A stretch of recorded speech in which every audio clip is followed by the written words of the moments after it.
विदेशी आक्रांताओं के द्वारा तोड़ दिया गया और आज वहाँ पे एक कोई दरगाह कायम है और मान्यता है कि यहाँ पे नहाने से सूर्य कुंड में कुष्ठ रोग खत्म हो जाते हैं। जी हाँ दर्शकों, मैं हूँ अभिषेक तिवारी और मेरा जन्म जिला बहराइच उत्तर प्रदेश में हुआ है।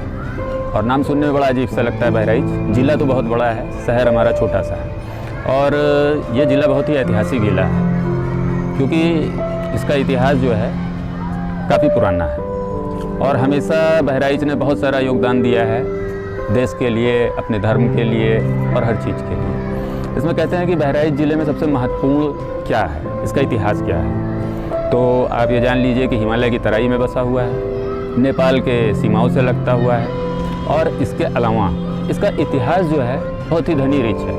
कहते हैं ये ऋषि मुनियों की तपोस्थली हुआ करता था आदिकाल में, प्राचीन काल में, सतयुग में। और इसका जो नाम पड़ा है बहराइच वो वास्तव में ब्रह्माइच है, जिसको बाद में बदल दिया गया क्योंकि भर जाति के राजाओं का, राजभर जाति का इसमें शासन था, जिस कारण इसका नाम भर्राइच और भर्राइच करते करते बहराइच हो गया। पौराणिक कथाओं या जो भी हमने अभी तक सुना है उसके अनुसार ये राजा कुश की राज्य था, राजा कुश का राज्य मिला था, श्रावस्ती राजधानी थी इसकी।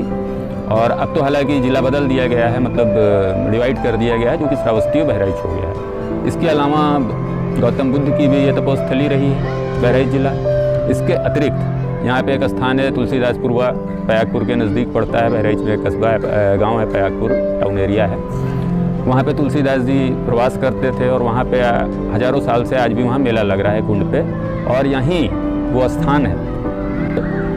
कहते नहीं है बजरंगबली बैठे थे और भीम ने उनकी पूंछ उठाने की कोशिश करी। समय मिलेगा तो मैं आपको वहाँ पे ले चलूँगा उस स्थान पर। वहीं है, इनका चैनल है और इसे प्रमोट करना है। बहराइच के बारे में और जानना हो तो आप इससे लगे रहें, इनके चैनल को लाइक करें और सब्सक्राइब करें।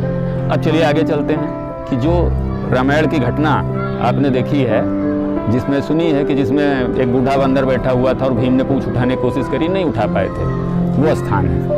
मतलब ये रामायण काल की घटना हो गई। उससे पहले यहाँ पे एक स्थान है ऋषिया, जिसको बोलते हैं, जिस कारण इसका नाम ब्रह्मभूमि पड़ा, क्योंकि ऋषियों ने ऐसे स्थान ढूंढ रहे थे पवित्र जहाँ पे यज्ञ किया जा सके। तो बहराइच में ऋषिया के स्थान पर उनका वो हुआ, मतलब उन लोगों ने जगह का चुनाव किया और उस स्थान पर यज्ञ किया। जब वहाँ पे ऋषियों ने यज्ञ किया तो उस स्थान का नाम जो है ऋषिया पड़ गया और ब्रह्मभूमि ब्रह्माइच पड़ गया इसका नाम। और जो सरयू, जिसको कहते हैं कि गंगा तो पाप का नाश करती है किंतु सरयू नहाने से मोक्ष होता है, तो सरयू की मुख्य धारा जो गंगा की सहायक नदियों में मिलती है, उसकी उत्पत्ति बहराइच से हुई है।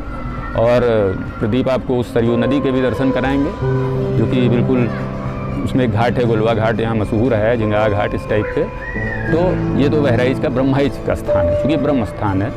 और इसके अतिरिक्त बहराइच का इतिहास ये रहा है कि आप लोगों ने सूर्य मंदिर के बारे में सुना होगा। बेसिकली नक्षत्रशाला होती थी वो, जो कि आप कोणार्क में देखते हैं, उसी का ठीक डमी सूर्य मंदिर यहाँ पे था एक युग में, मतलब एक समय में, जो कि इसके बारे में प्रसिद्ध था बहराइच के बारे में कि सूर्य की प्रथम किरण